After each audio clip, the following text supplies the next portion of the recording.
നമ്മൾ തുടങ്ങിയത് ഇങ്ങനെയാണ്, അതായത് തേജസ്സെഴും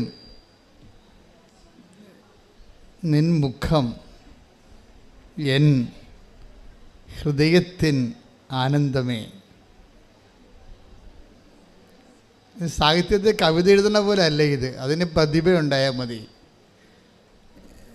ഭക്തി ഉണർവ് ഗാനങ്ങൾക്ക് പ്രതിഭയുണ്ടായിട്ട് കാര്യമില്ല, മറിച്ച് അതിന് അഭിഷേകമാണ് വേണ്ടത്.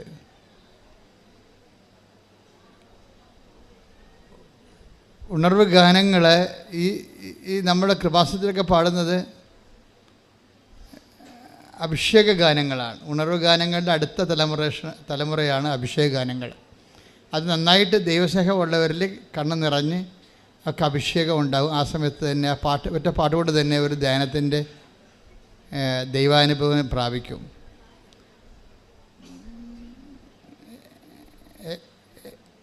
അഭിഷേക ഗാനങ്ങളുടെ ഗുണമെന്ന് പറയണത് അത് എഴുതുന്ന ആൾക്ക് അഭിഷേകം ഉണ്ടാകും. അതിൻ്റെ ഒരു ഹാൻഡ് സെറ്റ് ഉള്ളവർക്ക്, മദർ ബോർഡുള്ളവർ, ആ അഭിഷേക തലമുള്ളവരെ സംബന്ധിച്ചിടത്തോളം പെട്ടെന്ന് അത് സ്പർശിക്കുകയും ചെയ്യും. ആന്തരികമായ ദൈവാനുഭവം, ഇമ്മീഡിയറ്റ് ദൈവാനുഭവം ഉണ്ടാക്കും. അതാണ് അഭിഷേക ഗാനങ്ങളുടെ പ്രത്യേകത. ഉണർവ് ഗാനങ്ങൾ സഭയിൽ വന്നതിന് ശേഷമാണ് ഈ അഭിഷേക ഗാനങ്ങൾ വരുന്നത്. നമ്മൾ പുറത്ത് കേൾക്കുന്നതൊക്കെ ഭക്തിഗാനങ്ങളാണ്. ഭക്തിഗാനങ്ങൾക്ക് ഭക്തി ഉണ്ടാകുമെന്നേ ഉള്ളൂ. ആ ഭക്തി എന്നുള്ള വിഷയം മാത്രമേ ഉള്ളൂ. അതൊരു ഔട്ട് ഓഫ് ദി പേഴ്സൺ വികാരമാണ്. നമ്മുടെ ദൈവത്തിന് പുറത്ത് ഒരു മനുഷ്യനെ ഉണ്ടാകുന്ന ഒരു വികാരമാണ് ഭക്തി. ദൈവത്തെക്കുറിച്ചുള്ള സ്നേഹത്തിൽ നിന്നും ഭക്തി, ആരാധന, ഭയമൊക്കെ ഉണ്ടാകും. അതുകൊണ്ട് ആ വ്യക്തിക്ക് ഭക്തി ഉണ്ടാകും. ആ ഭക്തി ഒരു റിലേഷനാണ്, ബന്ധമാണ്. അത് നിങ്ങൾ നിലനിർത്താൻ, ദൈവത്തിൻ്റെ ബന്ധം നിലനിർത്താൻ പറ്റും. അഭിഷേക ഗാനം ഇത് പ്രസൻസാണ്, അത് വ്യത്യാസമുണ്ട്. അഭിഷേക ഗാനം എന്ന് പറയുമ്പോൾ നിങ്ങളിൽ ആ പ്രസൻസ് ഉണ്ടെങ്കിൽ ആ സെക്കൻഡുകൾക്കുള്ളിൽ ഈ എലിസബത്തിൻ്റെ മറിയത്തിൻ്റെ അഭിവാദനത്തിൻ്റെ അതേ വൈബ് എലിസബത്തിലുണ്ടായിരുന്ന കൊണ്ടാണ് ഇവർ രണ്ടൊക്കെ ഒരേ സമയം തന്നെ അഭിഷേകം അനുഭവിക്കാൻ പറ്റിയത്, അല്ലേ? അതുകൊണ്ട് ഈശോയും പറയും, നിങ്ങൾക്കതിൻ്റെ ഇതുണ്ടോ എന്ന് ചോദിക്കൂ. അതായത് ദൈവത്തിൻ്റെ എല്ലാ അനുഭവങ്ങളും ഇമ്പാർട്ട് ചെയ്ത് കഴിഞ്ഞാൽ നമുക്ക് റിസീവ് ചെയ്യണം. റിസീവ് ചെയ്യാനുള്ള ഇൻഫ്രാസ്ട്രക്ചർ ഇതിൻ്റെ ഒരു ആവശ്യമായിട്ട് വരും. അതുകൊണ്ടാണ് ഈശോ പറയണത്, എന്താണ്, നിങ്ങൾ ഒരു സമാധാനം ആശംസിച്ചാൽ, സമാധാനത്തിൻ്റെ ആ ഭവനം അർഹതയുള്ളതാണെങ്കിൽ നിങ്ങളുടെ സമാധാനം അവിടെ കുടികൊള്ളും, ഇല്ലെങ്കിൽ റിട്ടേൺ അടിക്കുമെന്ന്. അത് നമുക്ക് ഈ ആൾക്കാരെ നിൽക്കുമ്പോൾ റിട്ടേൺ അടിക്കണം അറിയാൻ പറ്റും. ഞാൻ അത് ടേക്ക് ദ ബെഡ് കുറച്ചുകൂടി ഹല്ലേലൂയ ഹല്ലേലൂയ ഹല്ലേലൂയ ഹല്ലേലൂയ യേശുവേ നന്ദി ഹല്ലേലൂയ ഹല്ലേലൂയ ഹല്ലേലൂയ യേശുവേ ആരാധന ആരാധന ആരാധന ആരാധന ഹല്ലേലൂയ ഹല്ലേലൂയ ഹല്ലേലൂയ ഹല്ലേലൂയ യേശുവേ സ്തുതി ഹല്ലേലൂയ ഹല്ലേലൂയ ഹല്ലേലൂയ യേശുവേ മഹത്വം ഹല്ലേലൂയ. ലൂക്ക 10:5-6 നിങ്ങൾ ഏത് വീട്ടിൽ പ്രവേശിച്ചാലും ഈ വീടിന് സമാധാനം എന്ന് ആദ്യമേ ആശംസിക്കണം. സമാധാനത്തിന്റെ പുത്രൻ അവിടെ ഉണ്ടെങ്കിൽ നിങ്ങളുടെ സമാധാനം അവനിൽ കുടികൊള്ളും. ഇല്ലെങ്കിൽ അത് നിങ്ങളിലേക്ക് തിരിച്ചു പോരും. അതാണ് ഇതിൻ്റെ ദുരന്തം എന്ന് പറയുന്നത്. ദൈവാനുഭവത്തിന് ഒരു ഹാൻഡ്സെറ്റും മദർ ബോർഡും ഉണ്ട്. നമുക്ക് ഫോൺ എടുക്കുമ്പോൾ, പണ്ടൊക്കെ ഫോണില്ലേ, അതിന് ഒരു മദർ ബോർഡ് ഉണ്ടാവും, ഒരു ഹാൻഡ്സെറ്റും ഉണ്ടാവും, ഇല്ലേ? ഈ മദർ ബോർഡും ഹാൻഡ്സെറ്റും തമ്മിലൊരു വയർ കൊണ്ടാണ് ബന്ധിച്ചിരിക്കുന്നത്. ഇപ്പോഴത് വയർലെസ് ആയിട്ടുണ്ട്. ഇതുപോലെ നമ്മളിൽ ഇത് അക്സെപ്റ്റ് ചെയ്യാനും റിസീവ് ചെയ്യാനും ഉള്ള സ്ട്രക്ചർ ഉണ്ടാകണം. നമ്മൾ ഈ ഉടമ്പടിയിൽ ശ്രമിക്കുന്നത് ദൈവാനുഭവത്തെ റിസീവ് ചെയ്യാനുള്ള സ്ട്രക്ചർ ഉണ്ടാക്കിയെടുക്കുകയാണ്. അത് നിങ്ങൾ ബുദ്ധിപൂർവ്വം ചെയ്യേണ്ട കാര്യമാണത്. അല്ല ഞാൻ പത്രം കൊടുത്ത് രോഗികളെ കണ്ടെന്നൊക്കെ പറഞ്ഞ് ചുമ്മാ എന്തെങ്കിലും പറഞ്ഞ് നടക്കരുത്. ഇതൊക്കെ ശാസ്ത്രീയമായൊരു വശമുണ്ട് ഇതിൻ്റെ പിന്നിൽ. അതായത് ഇപ്പം തന്നെ ഉദാഹരണത്തിന് ഇതിൻ്റെ കർത്താവ് സമാധാനത്തിന് ദൂതനെന്ന് വെച്ച് കഴിഞ്ഞാൽ സമാധാനത്തോട് സഹകരിക്കാനുള്ള മനസ്ഥിതിയുണ്ട്. ദൈവവചനം വരുമ്പോൾ ദൈവവചനം നമ്മളിലേക്ക് വന്നാൽ സ്വാഭാവികമായിട്ട് ഇപ്സഭാത്തോ നമ്മൾ ദൈവത്തിൻ്റെ മക്കളെന്ന് ദൈവവചനം ആരിലേക്ക് take the word of God, അതായത് ദൈവവചനം ആരിലേക്ക് വരുന്നുവോ അവർ ദൈവപുത്രരെന്ന് വിളിക്കപ്പെടുന്നു. അപ്പോൾ ദൈവവചനം വരുന്നത്, അപ്പം നമ്മൾ ദൈവപുത്രരാകണം. നമുക്ക് വേണമെങ്കിൽ റിജക്റ്റ് ചെയ്യാം. ദൈവവചനത്തിന് നല്ല ഒരു സ്വീകരിക്കാനുള്ള ഒരു സ്വീകാര്യക്ഷമത, അതിനാണ് നമ്മൾ വിശ്വാസം, പ്രത്യാശ, സ്നേഹം എന്നൊക്കെ പറഞ്ഞ് ദൈവിക പുണ്യങ്ങൾ കൊണ്ട് നമ്മൾ ഒരുക്കണേൻ്റെ കാര്യം അതാണ്. ഇതിനെല്ലാം ഒരു ആധ്യാത്മിക സാങ്കേതിക ശാസ്ത്രത്തിൻ്റെ തോതിലാണ് ഈ ഉടമ്പടി വർക്ക് ചെയ്ത് വരണത്. അപ്പം അതിൻ്റെ ഒരു തിയറട്ടിക്കൽ ലെവൽ നിങ്ങൾക്ക് മനസ്സിലാക്കണം. ഓരോ കാര്യം ചെയ്യുമ്പോഴും അതിൻ്റെതായ നമ്മൾ ചെയ്യേണ്ടത് പ്രാക്ടിക്കലാണ്, പക്ഷേ അതിൻ്റെ ദൈവാനുഭവത്തിൻ്റെ ഒരു സാങ്കേതിക പശ്ചാത്തലത്തുണ്ട്.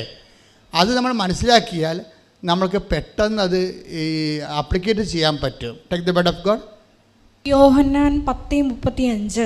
യോഹന്നാൻ 10:35. ദൈവവചനം പറഞ്ഞ ദൈവവചനം ആരുടെ അടുത്തേക്ക് വന്നുവോ അവരെ ദൈവങ്ങൾ എന്ന് അവൻ വിളിച്ചു. അപ്പൊ ദൈവവചനം നമ്മളിൽ വസിക്കുമ്പോൾ നമ്മൾക്ക് ദൈവവചനം നമുക്ക് ദൈവാരൂപിയുടെ സാന്നിധ്യം ഉണ്ടെങ്കിൽ, അഭിഷേകം ഉണ്ടെങ്കിൽ പെട്ടെന്ന് നമുക്കത് മനസ്സിലാകും, പെട്ടെന്നൊക്കെ ഫീൽ ചെയ്യാൻ പറ്റും. ഇത് അതുകൊണ്ട് തന്നെ നമ്മുടെ ഇൻഫ്രാസ്ട്രക്ചർ, ഒരു നിലപാട് തറയെന്നൊക്കെ പറഞ്ഞു. ഇപ്പോൾ റോക്കറ്റ് ലോഞ്ച് ചെയ്യണ പോലെ എല്ലാത്തിനും ഒരു ലാൻഡിങ് പാഡ് ഉണ്ട്. ശരിക്കും ദൈവവചനത്തിൻ്റെ ലാൻഡിങ് പാഡ് കർത്താവ് വളരെ സീരിയസ് ആയിട്ട് സംസാരിക്കുന്ന വിഷയമാണ്. ഈശോ പല പല ഭാഷകളിലാണ് ലാൻഡിങ് പാഡിനെ കുറിച്ച് പറയണത്. അതായത് നിലം എന്നൊക്കെ പറയും, പിന്നെ ഈശോ പറയും അർഹത എന്നൊക്കെ പറയും. 10:13 എടുത്തേ, മത്തായിയുടെ സുവിശേഷം. ശ്രദ്ധിക്കട്ടെ. ഹല്ലേലൂയ ഹല്ലേലൂയ ഹല്ലേലൂയ ഹല്ലേലൂയ ഹല്ലേലൂയ യേശുവേ നന്ദി. ഹല്ലേലൂയ ഹല്ലേലൂയ ഹല്ലേലൂയ ഹല്ലേലൂയ ഹല്ലേലൂയ ഹല്ലേലൂയ.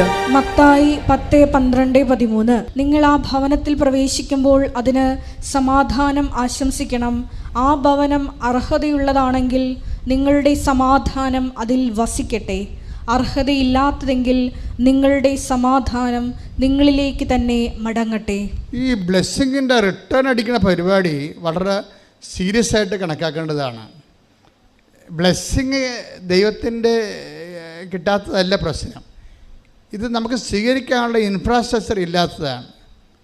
അതാണ് പ്രശ്നം. ഇപ്പോൾ എന്തുകൊണ്ടാണ് വിഴിഞ്ഞം തുറമുഖത്തെക്കുറിച്ച് നമ്മൾ ആലോചിക്കുന്നത്? കൊച്ചി തുറമുഖത്തേക്കാൾ എപ്പോഴും എല്ലാ ദിവസവും ട്രഡ്ജ് ചെയ്ത് അതിൻ്റെ ആഴം കൂട്ടിയിട്ടാണ് കപ്പലിനെടുക്കുന്നത്. എന്നാലും ഒരു സൈസ് കഴിഞ്ഞാൽ പിന്നെ ഉൾക്കൊള്ളാൻ പാടായിരിക്കും. അതുകൊണ്ട് ആഴക്കടലിൽ തന്നെ തുറമുഖം ഉണ്ടാക്കി വെച്ചിരിക്കുക. അതുകൊണ്ട് നമ്മുടെ ഇൻഫ്രാസ്ട്രക്ചർ പോലെ ഇരിക്കും നമ്മളുടെ കൃപയുടെ തോത് വർദ്ധിപ്പിക്കുക. തോത് എപ്പോഴും നമ്മൾ വിഷയം. നമ്മൾക്ക് ഈ 30% കിട്ടിക്കഴിഞ്ഞാൽ നമ്മൾ ഓക്കെയാണ്. നിങ്ങൾ 30% ടാർഗറ്റ് ചെയ്താൽ നിങ്ങൾക്ക് 15% കിട്ടത്തുള്ളൂ. മത്തായി 13:8 എടുത്ത്. മത്തായി 13:8. മറ്റു ചിലത് നല്ല നിലത്ത് വീണു, അത് 100 മേനിയും 60 മേനിയും 30 മേനിയും വിളവ് നൽകി. ഇതാണ് ഈ അർഹത എന്ന് പറയുന്നത്. ഇത് നിലപാട് തറയെന്ന് പറയുന്നത്. അതായത് ബൈബിൾ എല്ലാം പറയണ ഒരു കാര്യം തന്നെയാണ്. വ്യത്യസ്ത ലാംഗ്വേജ്, വ്യത്യസ്ത മീഡിയ ഉപയോഗിക്കുന്നു, ബിംബങ്ങൾ ഉപയോഗിക്കുന്നു എന്നുള്ള ആൾ. സംഭവം എല്ലാം ഒരു വിഷയമാണ്. ദൈവരാജ്യം എന്നുള്ള ഒറ്റ കോൺസെപ്റ്റിലാണ് ഇതെല്ലാം. ഒറ്റ ദൈവരാജ്യവും പിന്നെ കടുകമണിയുടെ കാര്യമൊക്കെ പറയുമ്പോൾ എന്നാ പറയണത്? Take the word of God. Mathai 13:31-32. സ്വർഗരാജ്യം ഒരുവൻ വയലിൽ പാകിയ കടുകുമണിക്ക് സദൃശ്യം. അത് എല്ലാ വിത്തിനെയും കാൾ ചെറുതാണ്, എന്നാൽ വളർന്നു കഴിയുമ്പോൾ അത് മറ്റു ചെടികളേക്കാൾ വലുതായി ആകാശപ്പറവകൾ വന്ന് അതിൻ്റെ ശിഖരങ്ങളിൽ ചേക്കേറാൻ തക്കവിധം മരമായി തീരുന്നു. ഈശോ ഇതെല്ലാം ഉപയോഗിച്ചിരിക്കുന്നത് ദൈവരാജ്യം എന്നുള്ളൊരു സിംഗിൾ കോൺസെപ്റ്റിലാണ്. നമ്മൾ ഉടമ്പടി എപ്പോഴും വരുമ്പോൾ നിങ്ങൾ ഉടമ്പടി ഫലത്തിൽ നിങ്ങൾക്ക് സാക്ഷ്യങ്ങൾ കേൾക്കുമ്പോൾ നിങ്ങൾക്ക് മനസ്സിലാവും ഉടമ്പടി പോലെ ലോകത്തിൽ ഇത്രയും ലാർജ് സ്കെയിലിൽ മനുഷ്യർക്ക് ഭൗതിക സാക്ഷ്യങ്ങൾ ഉണ്ടാക്കുന്നൊരു പ്രാർത്ഥന എൻ്റെ അറിവിലില്ല. അത്രയും ഫാസ്റ്റാണിത്. തന്നെയല്ല ഇത് ഒപ്പം മനുഷ്യനെ വചനത്തിൽ വളർത്തുന്നു. വേന പോലെ കേട്ടു അനുഗ്രഹം പ്രാപിച്ചു ഒരു അപേക്ഷ കത്തെഴുതി പോകുന്ന മിനിമം പ്രോഗ്രാമല്ല. കേട്ടവൻ പതുക്കെ സുവിശേഷം സ്വീകരിക്കുകയും സുവിശേഷത്തിൻ്റെ നടപടിക്രമം പൂർത്തിയാക്കുകയും വചനത്തെ ജീവിതത്തിൽ സ്വീകരിച്ചുകൊണ്ട് അതിന് സാക്ഷിയായി ജീവിക്കുന്ന ഒരു സമാന്തര ജീവിതമുണ്ട്. നവീനക്ക് പക്ഷേ അതുണ്ടാകത്തില്ല. അപ്പോൾ ഇത് സഭയിൽ വരുന്നിരിക്കുന്ന അവസാനത്തെ ഒരു ആപ്ലിക്കേഷൻ പ്രെയറാണ്.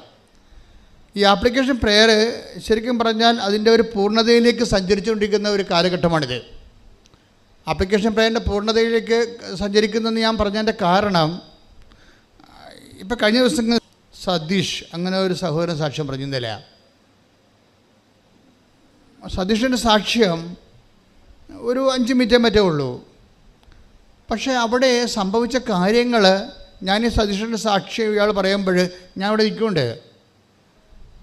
അപ്പോൾ അദ്ദേഹം പറയണത്, ഞാൻ സാക്ഷ്യം കൊണ്ട് കേട്ടുകൊണ്ടിരിക്കുന്ന സമയത്ത് അയാൾക്ക് വേറെ ഒരു റിലേഷനുമില്ല, ക്രിസ്ത്യാനിറ്റിയുമായിട്ട് യാതൊരു റിലേഷനുമില്ല. അയാൾക്ക് ഒരു കേവല മനുഷ്യനാണ്.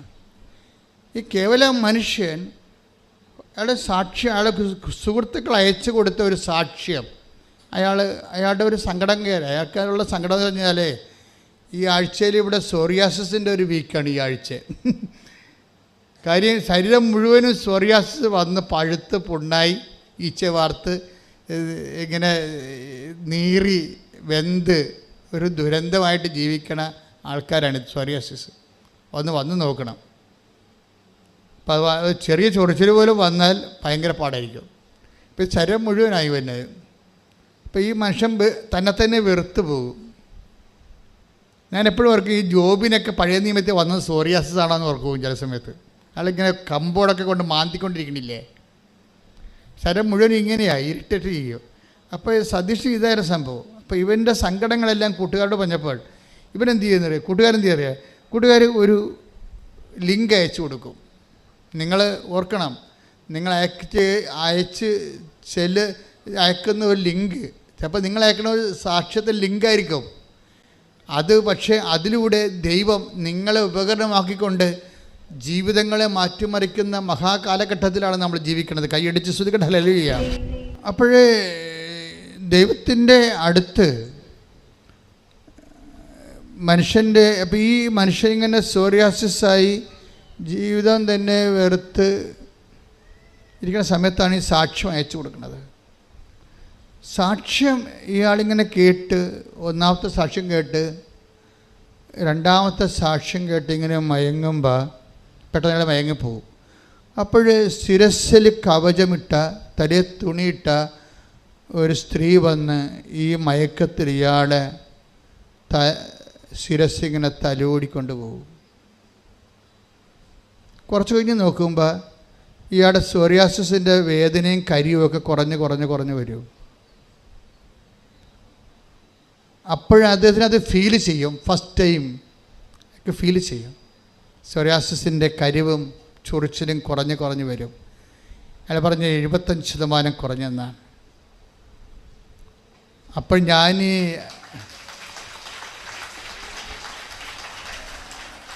അപ്പോൾ എനിക്ക് തോന്നി ഞാൻ ഈ സാക്ഷ്യം കേട്ട സ്ഥലത്തേക്ക് ഒന്ന് ചെല്ലാമെന്ന് വിചാരിച്ചു. അപ്പം ഞാൻ പാലക്കാട് നിന്ന് ഇവിടെ വന്നപ്പോഴേക്ക് മനസ്സിലായി, എൻ്റെ അടുത്ത് വന്ന് എൻ്റെ ശിരസ് തലോടിയ ആ തലയെ തുണിയിട്ട ആളിവിടെ ഇരിപ്പുണ്ടെന്ന്. സന്നിധിയിൽ സ്തുതിക്കട്ടെ, ഹല്ലേലൂയ. ഇവിടുത്തെ കാര്യങ്ങളൊക്കെ മനസ്സിലാക്കിയപ്പോൾ അദ്ദേഹം ഉടമ്പടി എടുക്കുമ്പോൾ അദ്ദേഹം ആദ്യം പറയണം, എൻ്റെ അമ്മ എനിക്ക് 75% ഇപ്പോൾ കുറവുണ്ട്. എൻ്റെ പരുക്കളെല്ലാം ഇങ്ങനെ കരിഞ്ഞുകൊണ്ടിരിക്കുകയാണ്, വേദനയും കുറഞ്ഞ്. എനിക്ക് ഇത് പൂർണ്ണമായിട്ടൊന്ന് അമ്മ മാറ്റിത്തരണം. ഞാനത് വിശ്വസിക്കുന്നു, അമ്മയ്ക്കത് കഴിയുമെന്ന് ഞാൻ വിശ്വസിക്കുന്നു എന്ന് പറഞ്ഞൊരു പുള്ളിക്കാരൻ എഴുതി ഉടമ്പടി ചെയ്ത് അയാൾ വീട്ടിൽ ചെന്ന്, അപ്പോൾ പിന്നീട് 5-6 ദിവസത്തിനുള്ളിൽ പൂർണ്ണമായിട്ട് അയാൾ അത് സുഖപ്പെട്ട്. പക്ഷേ എനിക്കത് ഇഷ്ടപ്പെട്ടത്, ഇയാൾ ഉടമ്പടി എടുത്തതിന് ശേഷം ഇയാൾക്ക് സംഭവിക്കുന്നു, ഇയാൾ പറയണത് എനിക്ക് ദർശനങ്ങൾ കൂടിക്കൊന്ന് സ്വപ്നങ്ങളൊക്കെ കാണാൻ തുടങ്ങിയെന്നാണ്. കാര്യം അതായത് ഞാൻ ഇന്നുവരെ മനസ്സിലാക്കി, എൻ്റെ ഇൻക്ലൂഡിങ് മൈസെൽഫ്, ഇത് ഉടമ്പടി ഒരു സ്വപ്നത്തിൻ്റെ പ്രാർത്ഥനയാണ്. നിങ്ങൾ സ്വപ്നമെന്ന് പറയുമ്പോൾ ദൈവം അനാദികാലം പോലെ കമ്മ്യൂണിക്കേറ്റ് ചെയ്യാൻ ഉപയോഗിച്ചിട്ടുള്ള ഒരു മീഡിയയാണ് ഈ സ്വപ്നം എന്ന് പറയുന്നത്. സ്വപ്നം ജഡികമാകണത് നിങ്ങൾ ജഡികമായത് കൊണ്ടാണ്. സ്വപ്നം ജഡികമാണ്. എല്ലാവർക്കും 90% സ്വപ്നം ജഡികമാണ്. അത് നിങ്ങളുടെ സാക്ഷാത്കരിക്കപ്പെടാത്ത ആസക്തികളെ നിങ്ങൾ സമ്മർദ്ദത്തിൽ വെച്ചിട്ട് ആണ് അങ്ങനെയുള്ള ജഡിക സ്വപ്നങ്ങൾ കാണുന്നത്. പക്ഷേ ഈ ഇന്ദ്രിയങ്ങൾ സപ്ലിമെൻ്റായി കഴിഞ്ഞാൽ നിങ്ങൾ ദൈവിക സ്വപ്നങ്ങൾ കാണും. You will be in the divine milieu, ദൈവിക മേഖലയിലേക്ക് നിങ്ങൾ വരും. പ്രാർത്ഥിക്കുക. കർത്താവേ, എൻ്റെ ഇന്ദ്രിയങ്ങളെ നിന്റെ വിശുദ്ധ രക്തത്താൽ നീ കഴുകണമേ. നിന്റെ അടയാളങ്ങളെ, കാൽപ്പാടുകളെ, കയ്യൊപ്പുകള് എനിക്ക് സ്പർശന വിധേയമാകാൻ എൻ്റെ ഇന്ദ്രിയങ്ങളെ വിശുദ്ധ രക്തത്താൽ കഴുകണമേ.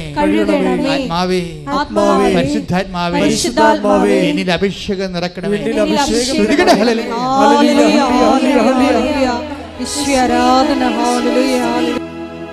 എൻ്റെ പൊന്നുമക്കളെ, പരിശുദ്ധാത്മാവ് ഈസ് എ പേഴ്സൺ. പരിശുദ്ധാത്മാവ് നമ്മൾ ആക്ടിവേഷൻ ഓഫ് കവനൻ്റ് എപ്പോഴും പരിശുദ്ധാത്മാവിൻ്റെ ഇന്ധനത്തിലാണ് സംഭവിക്കുന്നത്. ഇന്ധനം കത്തുമ്പോഴാണ്. ഇപ്പോൾ ബൈക്കൊക്കെ സ്റ്റാർട്ട് ചെയ്യുമ്പോൾ ഒന്ന് ഫയർ ആകത്തില്ലേ? ഇപ്പോൾ ഒരു തുള്ളി പെട്രോൾ ചീറ്റി വീഴുമ്പോൾ ആ ഫയർ കത്തിപ്പിടിച്ചിട്ട് ടർബൈൻ കറക്കിയിട്ട് വീലിനെ കറക്കും. അങ്ങനെ ബൈക്ക് പിന്നെ മുന്നോട്ട് പോകും. അതുപോലെ ഉടമ്പടി ഫയർ ആകണത് എപ്പോഴും നമ്മൾ പരിശുദ്ധാത്മാവിനെ ഒന്ന് കോൺസെൻട്രേറ്റ് ചെയ്യണം. നല്ലതാണ്. കാര്യം പരിശുദ്ധാത്മാവിനെ ലഭിക്കാൻ വേണ്ടി നിലവിലുള്ള സംവിധാനങ്ങൾ കുദാശകളാണ്. പിന്നെയുള്ള സംവിധാനങ്ങൾ വ്യത്യസ്തങ്ങളായ ധ്യാന രീതികളാണ്. എന്തൊക്കെയാണത്? പ്രാരംഭധ്യാനം, വളർച്ചാധ്യാനം, ആന്തരികസൗഖ്യ ധ്യാനം, പ്രാർത്ഥനാനുഭവ ധ്യാനം, വരദാനങ്ങളുടെ ധ്യാനം. ഈ വരദാനങ്ങളുടെ ധ്യാനത്തിൻ്റെ സെക്ഷനിൽ അപ്പോൾ നമ്മളൊരു 2.5 കൊല്ലം പിന്നിട്ടിരിക്കും. ധ്യാന പരിചരണത്തിൽ ആണ് നമുക്ക് ദർശനങ്ങൾ ലഭിക്കണത്, സ്വപ്നങ്ങൾ ഉണ്ടാകണത്. അപ്പം അത്രയും വ്യത്യാസം വരുന്നുണ്ട്. പക്ഷേ ഈ സതീശ് പറയണത് എന്താണെന്നറിയാമോ? ഞാൻ ഉടമ്പടി എടുത്തപ്പോൾ തന്നെ എനിക്ക് സ്വപ്നങ്ങളും ദർശനങ്ങളും വന്ന് കൈയടിച്ച് ശ്രുതികളല്ലേ. അതായത് നമ്മൾക്ക് സ്വപ്നങ്ങളും ദർശനങ്ങളും വരുമ്പോൾ അതിനർത്ഥം അതിലൊന്ന് നമ്മളെ ഈ ഇൻഫ്രാസ്ട്രക്ചർ ഓക്കെ ആയെന്നാണ് എൻ്റെ അർത്ഥം. നിലപാട് തറയെന്ന് ഞാൻ പറഞ്ഞില്ലേ, നിലം നല്ല നിലമായിരിക്കുന്നു.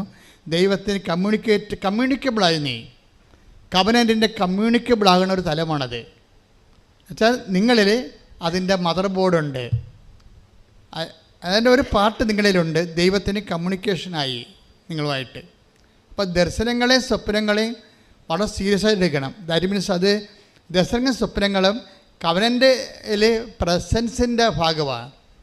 കാര്യം പ്രസൻസ് ആണല്ലോ കവനൻറ്റിൻ്റെ എല്ലാ പ്രാർത്ഥനകൾ കവനൻറ്റിനെ വ്യത്യസ്തമാക്കുന്നത് പ്രസൻസാണ്. എന്താണ് കവനൻറ്റിൻ്റെ അകത്ത്? ഇപ്പോൾ പുറപ്പാട് 33:14, അതുപോലെ തന്നെ ജോഷുവ 1:9 എന്താ പറയണത്?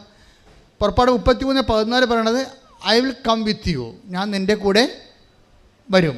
കവനൻറ്റിലുള്ളതാണ് പ്രസൻസ്, സാന്നിധ്യം. പിന്നെ എന്താണ് ജോഷുവയിൽ എന്താ 1:9 പറയണത്? I come with you wherever you go. സാന്നിധ്യത്തിൻ്റെ വിശാലത വരണത് അങ്ങനെയാണ്. നീ എവിടെ പോയാലും, ദാറ്റ് മീൻസ് ICUലായി നീ ബോധം കെട്ട് വെന്റിലേറ്ററിൽ കിടന്നാലും ഞാൻ നിന്നെ ഹെൽപ്പ് ചെയ്യുമെന്നാണ്. ശ്രുതികട ഹല്ലേലൂയ.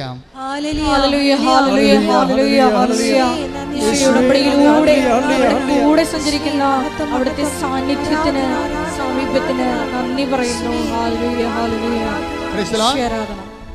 അതായത് അതുകൊണ്ട് തന്നെ പരിശുദ്ധാത്മാവിനെ കുറിച്ച് നീ കർത്താവിൻ്റെ വചനങ്ങളെ സന്തോഷത്തോടെ ചെയ്യാൻ തുടങ്ങുന്ന സമയമുണ്ട്. അപ്പോഴാണ് കവനൻ്റെ റൈപ്പാകുന്ന അപ്പോഴാണ്. അതൊക്കെ അത് നിങ്ങളുടെ കാലാവസ്ഥകൾ നിങ്ങൾക്കത് വിവേചിക്കണം. അതായത് കവനൻ്റെ പാകമായി ഇപ്പോൾ ഒരു പഴം നമ്മൾ ഇപ്പം മാങ്ങ, ഉണ്ണി മാങ്ങ എന്നൊക്കെ പറയും, പിഞ്ചെന്നൊക്കെ നമ്മൾ പറയും അല്ലേ? പിഞ്ച്, പിന്നെ ഉണ്ണി മാങ്ങ, പിന്നെയാണത് പഴം മാങ്ങയായിട്ടൊക്കെ വരണത് പഴുത്ത് വരുമ്പോൾ അല്ലേ? പിന്നെ ഒരു പ്രോസസ്സിങ് ഉണ്ട്. കവനൻ്റെ അതായത് ഒരു റൈപ്പാകുന്ന ഒരു സംഭവമുണ്ട്. ആ സമയത്താണ് എന്താണ് നമ്മൾക്ക് സന്തോഷമുണ്ടാകും. ഇപ്പം നിങ്ങൾ പത്രം കൊടുക്കുന്നുണ്ട് ഇല്ലേ? അപ്പോൾ നിങ്ങളിവിടെ അളിഞ്ഞ മോന്തമായിട്ടാണ് പലരും പോണത്. പത്രവും കഷത്തിൽ വെച്ച് അളിഞ്ഞ മോന്തമായിട്ട് എങ്ങനെ ആടെങ്കിലും പെട്ടെന്ന് കെട്ടി വെക്കണം. അതാ സംഭവം. എന്നിട്ട് ഈ കള്ളന്മാർ കക്കാമ്പോൾ ഒരു അങ്ങോട്ടും ഇങ്ങോട്ടും നോക്കി ഒരു കണ്ടാന്നൊക്കെ കള്ളന്മാർ പത്രം കൊണ്ട് പോകണ്ടേ. ഒത്തിരി പേര് കാണുമ്പോൾ അറിയാൻ പറ്റും. അവർക്ക് പേടിയാണ് ആൾക്കാരെ. ഈ പത്രം ആരെ കെട്ടി ഏൽപ്പിക്കുക, അവർ വാങ്ങിക്കുക, അവർ നമ്മളെ വഴക്കിടുക. ഇതിൻ്റെ അകത്ത് ഏറ്റവും വലിയ ടാർഗറ്റ് തന്നിരിക്കുന്നത് പ്രോജക്റ്റ് പത്രമാണ്. ശരിക്കും പറഞ്ഞാൽ അതിൻ്റെ അകത്ത് 2 കാര്യങ്ങളാണ്. ഒന്ന് നിങ്ങളുടെ സ്റ്റാറ്റസ് ഡീപ്രൊമോട്ട് ചെയ്യുന്ന അതിൻ്റെ ഉദ്ദേശം. നിങ്ങൾക്ക് കേമന്മാരാണല്ലോ. 10ാം ക്ലാസ് അല്ലെങ്കിൽ ഒരു ഡിഗ്രി ഉണ്ടെങ്കിൽ അവൻ കളക്ടറാണെന്ന് പറഞ്ഞാൽ നടക്കണത്. ഇപ്പം അഹങ്കാരിക്ക് ഒരിക്കലും ദൈവത്തിന് വർക്ക് ചെയ്യാൻ പറ്റത്തില്ല. അപ്പം നിങ്ങൾ വലിയ കുടുംബക്കാരാണ്, ഞങ്ങൾ ആഭിജാത്യമുള്ളവരാണ്, ബ്ലൂ ബ്ലഡാണെന്നൊക്കെ പറഞ്ഞ് നടക്കുന്ന ആൾക്കാരില്ലേ. അപ്പോൾ ഇവർക്കൊന്നും മെയ് അനങ്ങിയിട്ട് കർത്താവിൻ്റെ ജോലി വിനയത്തോടെ എളിമയോടെ ചെയ്യാൻ പറ്റത്തില്ല.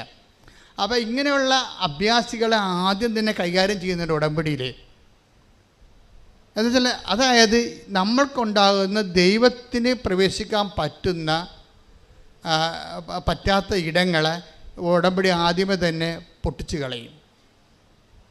എന്ത് പറയും? ആശുപത്രി പോകണം, ഗവൺമെൻറ് ആശുപത്രി തന്നെ നോക്കി പോകണം, അല്ലാതെ പ്രൈവറ്റ് സൂപ്പർ സ്പെഷ്യാലിറ്റി ആശുപത്രി പോയിട്ട് AC റൂമിൽ പോയിട്ട് ആൻറ്റിനെ കണ്ടുവച്ചും പോന്നിട്ട് ഞാൻ രോഗിയെ കണ്ടെന്നൊന്നും പറയരുത്. അത് നിങ്ങളുടെ പ്രൈവറ്റ് ബിസിനസ്സാണ്. പാവത്തങ്ങൾ ജീവിക്കണ ഗവൺമെൻറ് ആശുപത്രി പോകണം. അവരവിടെ ഭക്ഷണം കഴിക്കാത്തൊരു ബൈസ്റ്റാൻഡേഴ്സ് കാണും. അവർക്ക് ആശുപത്രിയിൽ നിന്ന് ഭക്ഷണം രോഗികൾക്ക് കിട്ടും, ബൈസ്റ്റാൻഡറിന് കിട്ടത്തില്ല. നിങ്ങളവർക്ക് ഭക്ഷണം കൊണ്ട് കൊടുക്കണം. അപ്പോൾ അതിന് വേണ്ടി നേരത്തെ എഴുന്നേൽക്കണം. ചിലർ അമ്മയെ കൊണ്ട് ഭക്ഷണം ഉണ്ടാക്കിയിട്ട് അവിടെ കൊണ്ട് കൊടുക്കും, സ്കൂട്ടർ സൈക്കിളെ വെച്ച്. ആ അമ്മ ചമ്മന്തി അരയ്ക്കുമ്പോൾ നിങ്ങളുടെ കൂടണം. ഞാൻ യൂത്തിനോടാണ് പറയണത്. 40% യൂത്താണേ ഉടമ്പടി എടുത്തിരിക്കണത്. അപ്പോൾ അവർ നല്ല മക്കളാണ്, ബുദ്ധിയുള്ള മക്കളാണ്, കൃപയുള്ള മക്കളാണ്. പക്ഷെ അവർക്ക് കാര്യം പറഞ്ഞാൽ അവർ ഇടിയോട്ടി പറയും. അപ്പോൾ അവർ നിങ്ങളെ അമ്മ ചെയ്യുമ്പോൾ ഈ ആശുപത്രിക്ക് കൊണ്ടുപോയി ഭക്ഷണം കൊടുക്കാൻ വേണ്ടി അമ്മയാണ് ചെയ്യണമെങ്കിൽ നിങ്ങൾ അമ്മയുടെ കൂടി സഹായിക്കണം. അപ്പോൾ സഹായിക്കുമ്പോൾ നിങ്ങൾക്ക് പഠിക്കാനുണ്ടല്ലോ പിന്നെ കൈ കൊടയരുത്, കൈ ഒടിഞ്ഞു പോകും. മറിച്ച് സന്തോഷം തോന്നണം. ആ സന്തോഷം തോന്നിയിട്ടുണ്ടെങ്കിൽ ഉടമ്പടി ക്ലിക്കായിട്ടുണ്ട്. ക്ലൈമറ്റ് എൻ്റെ ആക്ച്വൽ ക്ലൈമറ്റായി ഉടമ്പടിയുടെ കറക്റ്റ് വർക്കൗട്ട് ചെയ്യുന്ന കാലാവസ്ഥയായിരിക്കണം. ഇപ്പോൾ നാട്ടിലൊക്കെ ചെമ്മീനായി ഇവിടെ മുഴുവൻ കറി ആൾക്കാർക്ക്. നിങ്ങൾക്കുണ്ടോയെന്ന് അറിയത്തില്ല, നാട്ടിലൊക്കെ കുറേ ആൾക്കാർക്ക് ചെമ്മീൻ കിട്ടി. ഇപ്പോൾ എന്താ കാര്യം? കാലാവസ്ഥ അതാ. ഒരു നല്ല മഴ കഴിഞ്ഞു, പുഴയിലേക്ക് വെള്ളം കയറി, കടൽ വെള്ളവും നമ്മുടെ കായലിലെ വെള്ളം കൂടി യോജിച്ചു, ചോലയുണ്ടായി. അപ്പോൾ ആ ചെമ്മീൻ പിന്നെ ഒഴുക്കിന് കടലിലേക്ക് പോയി, അതൊക്കെ വലുതായിക്കൊണ്ടിരിക്കുന്നു. അതെന്നാൽ ഇത്തരം ചെമ്മയൊക്കെ ആയുള്ളൂ, ഇനിയും വലുതാവുന്നത്. അപ്പോൾ ചെമ്മീൻ്റെ കാലാവസ്ഥയാണത്. ക്ലൈമറ്റിനും അതുപോലെ ഉടമ്പടിക്ക് ഒരു കാലാവസ്ഥ ഉണ്ട്.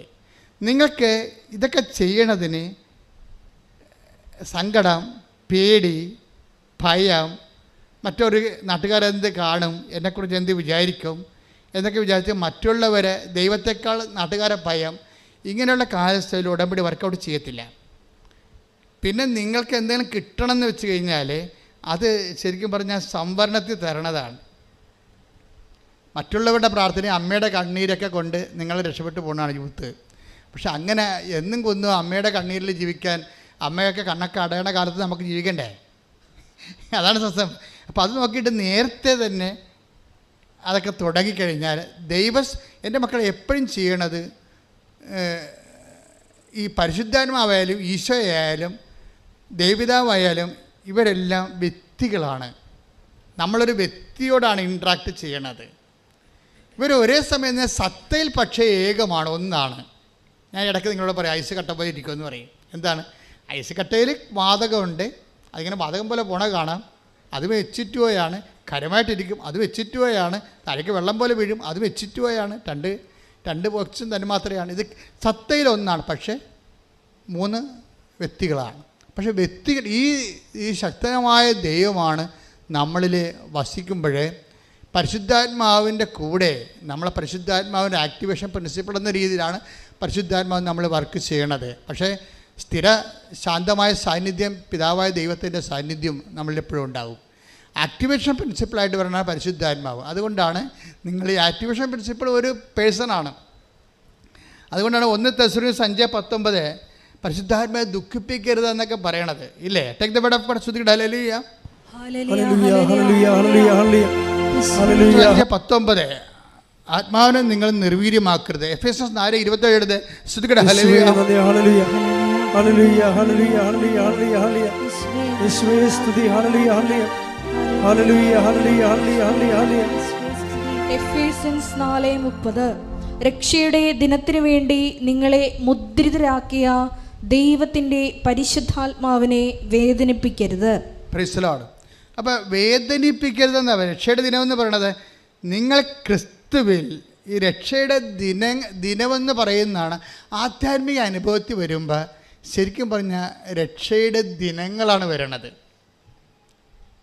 രക്ഷയുടെ ദിനങ്ങൾ, ഈ ബൈബിൾ ദിനമെന്ന് ഉപയോഗിക്കുന്നത് ഒരു വലിയ കാലഘട്ടത്തെ മൊത്തമായിട്ടാണ് ഉപയോഗിച്ചിരിക്കുന്നത്. ദിനം, നിത്യതയെല്ലാം ബൈബിൾ ഉപയോഗിക്കുന്നത് വർഷമായിട്ടല്ല, അതൊരു ദിനം.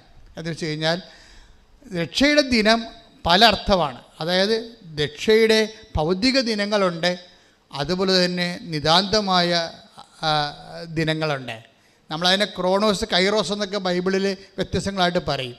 പക്ഷേ ക്രോണോസിലും ഉണ്ടാകുന്ന പ്രശ്നം, അത് ഭൗതിക ദിനങ്ങളിൽ ഉണ്ടാകുന്ന വിഷയം ഭൗതിക ദിനങ്ങളാണ്, ഭൗതിക ദിനമായിട്ടല്ല. എന്നെല്ലാം നീ ക്രിസ്തുവിനെ അനുഭവിക്കുന്നു, അതെല്ലാം രക്ഷയുടെ ദിനങ്ങളാണ്. രക്ഷയുടെ ദിനങ്ങളാണ്. എല്ലാ ദിവസവും ക്രിസ്തുവിനെ നമ്മൾക്കറിയാമല്ലോ, എന്ത് ഉടമ്പടിയായാലും ബേസിക്കായിട്ട് നമുക്ക് കിട്ടേണ്ട അനുഭവം ക്രിസ്തു അനുഭവമാണ് ഉണ്ടാകണം. അതിന് ഓരോ ദിവസവും ക്രിസ്തു അനുഭവം ഉണ്ടായിക്കൊണ്ടിരിക്കും. ക്രിസ്തു അനുഭവത്തിലേക്ക് നമ്മളെ നയിക്കുന്ന മാധ്യശക്തിയും മാതൃകാശക്തിയുമായിട്ടൊക്കെയാണ് മറിയം. അതിന് ഏറ്റവും നമ്മളെ സഹായിക്കുന്ന സാങ്കേതികമായ ദൈവിക പദ്ധതിയാണ് ഉടമ്പടി. ആ ഉടമ്പടിയിലെ ലക്ഷ്യം എന്താണ്? ക്രിസ്തു അനുഭവമാണ് ലക്ഷ്യം. അപ്പം നിങ്ങളുടെ മനസ്സിലെല്ലാം ഈ സന്തോഷം അടിസ്ഥാനപ്പെടുത്തിയിരിക്കുന്നത് ക്രിസ്തു എന്നുള്ള വ്യക്തിയിലാണ്. മനസ്സിലായില്ലേ? നിങ്ങൾ പത്രം കൊടുക്കുമ്പോൾ നിങ്ങൾ സന്തോഷിക്കണമെങ്കിൽ പത്രം കൊടുത്തുകൊണ്ട് നിങ്ങൾ ഉടനെ അടുത്ത IELTS പാസ്സാകുമെന്ന് ഓർത്തും കാനഡയിൽ PR കിട്ടുമെന്ന് ഓർത്തല്ല സന്തോഷിക്കേണ്ടത്. ആ സന്തോഷം ഇതുമായിട്ട് ബന്ധമില്ല. പത്രം കൊടുക്കുമ്പോൾ നിങ്ങൾ സന്തോഷിക്കേണ്ടത് ക്രിസ്തു എന്ന നാമത്തെ പ്രതിയാണ്. അതായത് നമ്മൾ അതിരിക്കണമെങ്കിലേ 5:41 എടുത്ത് നടപടി പുസ്തകം, അപ്പോസ്തല പ്രവർത്തനങ്ങൾ 5:41. അവരാകട്ടെ അവരാകട്ടെ യേശുവിന്റെ നാമത്തെ പ്രതി അപമാനം സഹിക്കാൻ യോഗ്യത ലഭിച്ചതിൽ സന്തോഷിച്ചുകൊണ്ട് സംഘത്തിന്റെ മുമ്പിൽ നിന്ന് പുറത്തുപോയി. അപ്പൊ ഇത് ഒരു പ്രധാന കവനന്റിന്റെ ഒരു പ്രധാനപ്പെട്ട ഒരു ഫേസാണ്. ഫേസ് വേർഡ് എന്ന് പറയുന്നതിനാ ഒരു മുഖവചനമാണ്. എന്താ കാര്യം? ഒന്നിന് വായിച്ചത് അവരാകട്ടെ, അവരെന്താ അപ്പോസ്തലന്മാരെ ഉദ്ദേശിക്കണം. അവരാകട്ടെ യേശുവിന്റെ നാമത്തെ പ്രതി അപമാനം സഹിക്കാൻ യോഗ്യത ലഭിച്ചതിൽ സന്തോഷിച്ചുകൊണ്ട് സംഘത്തിന്റെ മുമ്പിൽ നിന്ന് പുറത്തുപോയി.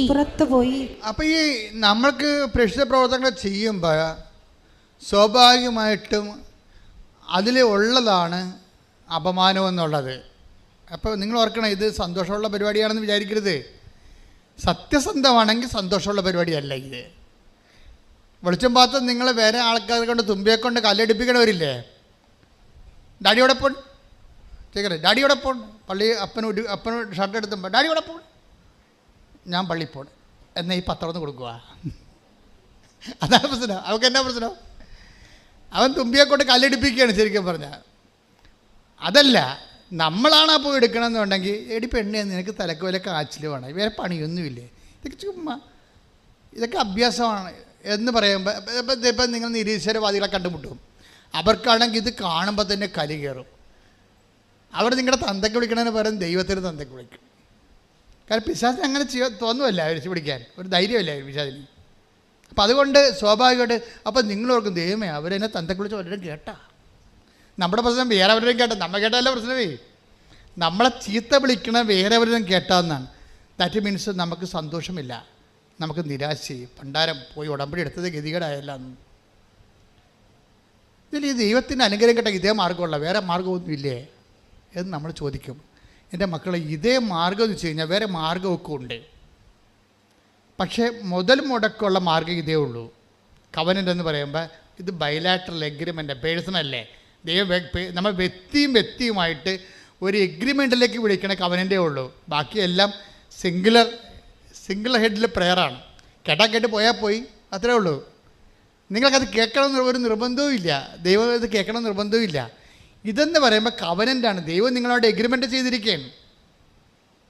ദൈവം ഇത് നമ്മൾ അവിശ്വസ്തരായിരുന്നാലും, take the word of God, നമ്മൾ അവിശ്വസ്തരായിരുന്നാലും ദൈവം വിശ്വസ്തനായിരിക്കും. ശ്രദ്ധിക്കട്ടെ. ഹല്ലേലൂയ ഹല്ലേലൂയ ഹല്ലേലൂയ ഹല്ലേലൂയ. യേശുവേ നന്ദി. ഹല്ലേലൂയ ഹല്ലേലൂയ ഹല്ലേലൂയ ഹല്ലേലൂയ ഹല്ലേലൂയ. യേശുവേ ആരാധന ആരാധന ആരാധന. തിമോത്തിയല്ലേ? ആരാധന യേശുവേ ആരാധന. 2 തിമോത്തി 2:13 നാം അവിശ്വസ്തരായിരുന്നാലും പറഞ്ഞേ, നാം അവിശ്വസ്തരായിരുന്നാലും അവൻ വിശ്വസ്തനായിരിക്കും. എന്തെന്നാൽ തന്നെ തന്നെ നിഷേധിക്കുക അവന് സാധ്യമല്ല. അതായത് തന്നെ തന്നെ നിഷേധിക്കാൻ നമുക്ക് സാധ്യമാണ്. അതായത് നമ്മൾ ഫ്രോഡായത് കൊണ്ടാണ്. ഫ്രോഡെന്ന് പറയുന്നതിൻ്റെ അർത്ഥം എന്താണ്? അവനവനെ തന്നെ നിഷേധിക്കുന്ന ആൾക്കാരാണ്. എന്തെല്ലാം ദൈവത്തെ പറഞ്ഞാൽ, ഇപ്പോൾ ചില ഭർത്താക്കന്മാരില്ലേ, അവർ കുടിച്ചിട്ട് കയറി വരുമ്പോൾ ഭാര്യ ഉടനെ വിഷമെടുത്ത് കഴിക്കാൻ പോകും. ഉടനെ ഭാര്യയുടെ കൈ എടുത്തിട്ട് പറയും, കൈ എടുത്തിട്ട് അയാളുടെ തലയെ വെക്കും, അല്ലെങ്കിൽ അയാളുടെ കൈ എടുത്ത് ഭാര്യയുടെ തലയെ വെച്ച് കൊടുക്കും. എടീ, നിൻ്റെ തലേ ആണ്, നീയാണ് സത്യം, ഞാൻ ഇതിനെ കുടിക്കത്തില്ല. എടോ മനുഷ്യ, ഇത്രയും കുറേ നാൾ തലയെ വെച്ച് എൻ്റെ തലക്ക് തലവേദന മാറണില്ലെന്ന് പറയും. ഇപ്പോൾ തല പൊട്ടിപ്പോകാൻ പോണെന്ന് പറയും. എന്താണെന്ന്? അയാളത് ഫ്രോഡാണ്. അയാൾ ഈ ഭാര്യ തൽക്കാലം പിന്തിരിപ്പിക്കാൻ വേണ്ടി ഈ കുടിയൻ എന്ത് ചെയ്യും? അയാളുടെ കൈ എടുത്ത് ഭാര്യയുടെ തലയെ വെച്ച് കൊടുക്കും. ഭാര്യയ്ക്ക് ആ കവനൻ്റിൽ വിശ്വാസം ഇല്ല. എന്താ ഇങ്ങനെ കവനൻ്റ് പലത് കഴിഞ്ഞ് കൈയെടുത്ത് കുടിച്ചോണ്ട് വരുമ്പോൾ ഭാര്യ വിഷം എടുക്കുക, പുള്ളി കൈയുടെ തലയെ വെക്കുക. ഈ ഉടമ്പടി പല പ്രാവശ്യം നടന്നിട്ടുള്ളതാണെന്ന് പുള്ളിക്കറിയാം. ഫ്രോഡാണ്. തന്നെ അയാൾ നിഷേധിക്കും. പക്ഷെ ദൈവം അതാണ് പ്രശ്നം. ദൈവം നമ്മൾക്ക് എന്തെങ്കിലും വായിന്ന് വിട്ട വാക്ക് പഴഞ്ചാക്കെന്ന് പറഞ്ഞ പോലെ അങ്ങനെ പോകും. നമ്മൾക്ക് നമ്മുടെ വാക്കിനോട് നമ്മൾ ഒരിക്കലും ഉത്തരവാദിത്തം കാണിക്കത്തില്ല. അങ്ങനെയാണ് നമ്മൾ ദൈവത്തെ കണ്ടിരിക്കുന്നത്. അതുകൊണ്ടാണ് നിങ്ങൾ ഉഴപ്പണത്. ദൈവം അങ്ങനെ അല്ല. Take the word, read it again. ശ്രദ്ധിക്കട്ടെ. ഹല്ലേലൂയ. നാം അവിശ്വസ്തരായിരുന്നാലും നാം അവിശ്വസ്തരായിരുന്നാലും അവൻ വിശ്വസ്തനായിരിക്കും. എന്തെന്നാൽ തന്നെ തന്നെ നിഷേധിക്കുക അവന് സാധ്യമല്ല. അപ്പം ദൈവം സത്യമാണെന്ന് പറയുമ്പോൾ ആ സത്യത്തിൻ്റെ ഒരു പ്രവർത്തന രീതിയാണ് തന്നെ തന്നെ നിഷേധിക്കാൻ സാധ്യമല്ല. അതുകൊണ്ട് നിങ്ങളെന്ത് ചെയ്യും? നിങ്ങളുടെ ഉടമ്പടി നിങ്ങൾ ഉഴപ്പിയാലും അത് നടക്കും. പക്ഷേ പിശാച് നിങ്ങളോട് പറയും, നിങ്ങൾ ഉടമ്പടി ഉഴപ്പിയല്ല, നീ ഇപ്പോൾ ഉടമ്പടി ഒന്നും ചെയ്യണില്ലല്ല, എന്നിട്ട് നിനക്ക് ഉദ്യോഗം കിട്ടിയല്ല, അപ്പോൾ ഉടമ്പടിയല്ല കാര്യം. അത് സ്വാഭാവികം, ഉടമ്പടി ചെയ്തില്ലെങ്കിൽ കിട്ടുമായിരുന്നു, പണിയായില്ലേ? അതായത് നിങ്ങളെ ഉതക്കുന്ന ഓരോ ഉതപ്പിലും പിശാച് ലീഡ് ചെയ്തുകൊണ്ടിരിക്കും. അത് ഈ കള്ളക്കളികൾ മനസ്സിലാക്കണം നിങ്ങൾ. എന്തുകൊണ്ടാണ് നിങ്ങളെ ഉതപ്പ്? നിങ്ങൾ കുറച്ച് കഴിയുമ്പോൾ ഉടമ്പടി നിങ്ങൾ മനഃപൂർവ്വം ഉഴപ്പണമെന്ന് ഞാൻ പറയത്തില്ല. നിങ്ങളുടെ ഒരു സാഹചര്യം വരുമ്പോൾ നിങ്ങൾ അത്രയും സീരിയസ് ടൈപ്പ് പേഴ്സൺ അല്ലെന്നുണ്ടെങ്കിൽ ഏതെങ്കിലും ഒരു കല്യാണത്തിൽ പോയി അളിയന്മാരും 3 പേരും കൂടി ഇരിക്കുമ്പോൾ പറയും, എൻ്റെ അളിയ നമ്മ കണ്ടിട്ട് എത്ര നാളായി. അപ്പോൾ പറയും, നീ മസ്കറ്റിലല്ലേ, നീ എത്ര കാലമായി? ഞാൻ 12 കൊല്ലം. നീ എത്ര കാലം? ഞാൻ 7 കൊല്ലം. ഈ 7 കൊല്ലം 12 കൊല്ലം പറയുന്നതിനാണെന്ന് അറിയാം, വെള്ളം അടിക്കാനാണേ. അതിൻ്റെ ഈ 7 കൊല്ലവും 12 കൊല്ലത്തിൻ്റെ ഇവനെ എടുത്ത് വീണ് പോകും. ശരിയാണ്, അളിയെ കണ്ടിട്ട് 16 കൊല്ലമായി, 12 കൊല്ലമായി, 7 കൊല്ലമായി, ഇനി എപ്പോൾ കാണാനാണ്? മനുഷ്യന്മാരല്ലേ, ഇന്ന് കാണുന്നവർ നാളെ കാണുന്നില്ല എന്ന് പറഞ്ഞുകൊണ്ട് അവരോരോ സെൻറ്റിമെൻ്റ് അടിക്കുമ്പോൾ ഇവനും കുടിക്കും. അതുകൊണ്ട് ഈ പാവപ്പെട്ട വീണ് പോകും. പാവപ്പെട്ട വീണ് പോകുന്ന പാവപ്പെട്ടവരെ തന്നെ മനസ്സിലാക്കാൻ വേണ്ടിയും വീഴാനൊരവസരം തരികയാണ്. വീഴാനും ഒരു അവസരമാണത്. ദൈവം തന്നെ വീഴിക്കാൻ അനുവദിക്കും. എന്നിട്ടപ്പോൾ നിനക്ക് കുറച്ച് കഴിയുമ്പോൾ നിനക്ക് അയ്യോ എൻ്റെ മാതാവേ, എൻ്റെ കടങ്ങളെ, എൻ്റെ രോഗമേ, ഞാൻ ഉടമ്പടി ചെയ്താണല്ലോ, ഞാൻ തെറ്റിപ്പോയില്ല എന്ന് നിനക്ക് സങ്കടം വരും. സങ്കടം വരെ കുഴപ്പമില്ല, അതിൽ ദൈവസ്നേഹം ഉണ്ടാകണം. നിനക്ക് ദൈവസ്നേഹമല്ല, അയ്യോ ഞാൻ ഉടമ്പടി തെറ്റിപ്പോയില്ല, ഇതിൻ്റെ കടവടക്കാം. നിങ്ങൾക്ക് വിഷയസ്നേഹമാണുള്ളത്. നിങ്ങൾക്ക് ദുഃഖമുണ്ട്. ഉടമ്പടി വീഴുമ്പോൾ നിങ്ങൾക്ക് ദുഃഖമുണ്ട്. പക്ഷെ ആ ദുഃഖം ദൈവഹിതപ്രകാരമല്ല. ഈ ദുഃഖത്തിൻ്റെ പ്രശ്നം ദൈവഹിതപ്രകാരമുള്ള ദുഃഖം ഉണ്ടാവും, ഭൗതിക ദുഃഖം ഉണ്ടാവും. Take the word of God, ദൈവഹിതപ്രകാരമുള്ള ദുഃഖം. ശ്രദ്ധിക്കട്ടെ. ഹല്ലേലൂയ ഹല്ലേലൂയ ഹല്ലേലൂയ ഹല്ലേലൂയ. യേശുവേ നന്ദി. ഹല്ലേലൂയ ഹല്ലേലൂയ ഹല്ലേലൂയ ഹല്ലേലൂയ ഹല്ലേലൂയ ഹല്ലേലൂയ യേശുവേ സ്തുതി. ഹല്ലേലൂയ ഹല്ലേലൂയ. 2 കൊരിന്തോസ് 7:10 2 കൊരിന്തോസ് 7:10 ദൈവഹിത പ്രകാരമുള്ള ദുഃഖം പറഞ്ഞേ. ദൈവഹിത പ്രകാരമുള്ള ദുഃഖം രക്ഷാകരമായ പശ്ചാത്താപം ജനിപ്പിക്കുന്നു. അപ്പൊ ഈ പശ്ചാത്താപം എന്ന് പറയുന്ന ഒരു ദുഃഖമാണ്, പക്ഷേ രക്ഷാകരമാകണം. രക്ഷാകരം എന്ന് പറയുന്നത് എന്താണ്? രക്ഷ ആരാണ്? ലുക്ക 2:30 എല്ലാ മനുഷ്യർക്കും വേണ്ടി ഒരുക്കിയിരിക്കുന്ന രക്ഷ ക്രിസ്തുവിനെ ഞാൻ എൻ്റെ കണ്ണുകൊണ്ട് കണ്ടിരിക്കുന്നു. അപ്പോൾ രക്ഷ നിൻ്റെ ദൈവഹിത പ്രകാരമുള്ള ദുഃഖം രക്ഷാകരമായ പശ്ചാത്താപം ഉണ്ടാക്കണം. രക്ഷാകരം എന്ന് വെച്ചാൽ ക്രിസ്തുവിനെ ലഭിക്കുന്ന പശ്ചാത്താപമാണ്, അല്ലാതെ കേവല പശ്ചാത്താപമല്ല. നമ്മളെ കുമ്പസാരക്കൂട്ടിലൊക്കെ വേണ്ടത് ക്രിസ്തുവിനെ ലഭിക്കുന്ന പശ്ചാത്താപമാണ്, അല്ല പാപത്തെക്കുറിച്ച് ദുഃഖമില്ല. നിങ്ങളുടെ ഇപ്പോൾ വിശുദ്ധരായി ജീവിച്ചിട്ട് ദൈവത്തെ കഞ്ഞി വെക്കേണ്ട ആവശ്യമുണ്ടോ? ഒരു കഥയുമില്ല. നമുക്ക് ക്രിസ്തുവിനെ ലഭിക്കാനാണ് നമ്മൾ പാപം ഒഴിവാക്കി ജീവിക്കുകയും അഥവാ വീണുപോയാൽ നമ്മൾ ദുഃഖിക്കുകയും ചെയ്യണത് ക്രിസ്തുവിനെ നഷ്ടപ്പെട്ടല്ലോ എന്നുള്ള വിഷയത്തിലാണ്. നമ്മുടെ ദുഃഖവും സന്തോഷവും അടിസ്ഥാനപ്പെടുത്തിയിരിക്കുന്നത് ക്രിസ്തു എന്ന് പറഞ്ഞ ഒരൊറ്റ പേരിലാണ്. ഈ ഗോട്ട് ദ പോയിന്റ്, മനസ്സിലായില്ലേ? നമുക്ക് ദുഃഖം ഉണ്ടായി, ആ ദുഃഖം ദൈവഹിത പ്രകാരമാണെങ്കിൽ അത് ക്രിസ്തുവിന് നഷ്ടപ്പെട്ടല്ലോ എന്നുള്ള ദുഃഖമായിരിക്കണം. നമുക്കൊരു സന്തോഷമുണ്ടായി, സന്തോഷം എന്താ പറയുന്നത്? 5:41 എന്താ പറയണത്? യേശുക്രിസ്തുവിൻ്റെ നാമത്തെ പ്രതി പറഞ്ഞേ, ക്ലേശങ്ങൾ അനുഭവിച്ചതിൽ സന്തോഷത്തോടെ അവർ സംഘത്തിൽ നിന്ന് പുറത്തുപോയി. അവിടെ സന്തോഷമാണ്. നടപടി പുസ്തകത്തിൻ്റെ 5:41 2 കൊരിന്തോസ് 7:10 ദുഃഖവും നടപടി പുസ്തകത്തിൻ്റെ 5:41 സന്തോഷവും ഒറ്റ വ്യക്തിയെ അടിസ്ഥാനപ്പെടുത്തിയായിരിക്കുന്നത്. ഈ ഉടമ്പടി കാലാവസ്ഥ എന്ന് പറയണത് നമ്മുടെ ദുഃഖ സന്തോഷങ്ങളെ വിഷയത്തെയാണോ ഈ വ്യക്തിയെയാണോ ആശ്രയപ്പെടുത്തിയിരിക്കണം എന്നുള്ളതാണ്. നിങ്ങൾക്ക് സന്തോഷമുണ്ടെന്ന് പറയണമെങ്കിൽ അത് ക്രിസ്തുവിനെ പ്രതിയാണെങ്കിൽ ഇറ്റ് ഇസ് ഓക്കെ. അപ്പോൾ നിങ്ങൾ കവനൻറ്റിലാണ്. അതാണ് നിലപാട് തറയെന്ന് പറയണത്, അനുയോജ്യമായ കാലാവസ്ഥ എന്ന് പറയണത്. ഉടമ്പടി റൈപ്പായിരിക്കുന്നു. ഇപ്പോൾ ഒരു ഓട്ടോറിക്ഷക്കാരൻ്റെ ഇടക്ക് കൊണ്ടുപോയി പത്രം കൊടുത്തപ്പോൾ നിങ്ങളിത്രയും പഠിച്ചതല്ലേ, എനിക്ക് നാണമുണ്ട് ഈ പത്രവും കാവിക്കൊണ്ട് നടക്കാമെന്ന് ഓട്ടോറിക്ഷക്കാർ പറഞ്ഞ്. അപ്പോൾ അവൾ പറഞ്ഞ്, അത് ശരി, ഞാൻ രക്ഷപ്പെട്ടത് ഈ പത്രം കൊണ്ടാണ്, നിങ്ങളൊക്കെ രക്ഷപ്പെടാൻ വേണ്ടിയാണ് ഞാൻ ഇത് നിങ്ങളത് കൊണ്ട് വിതരണം ചെയ്യണത്.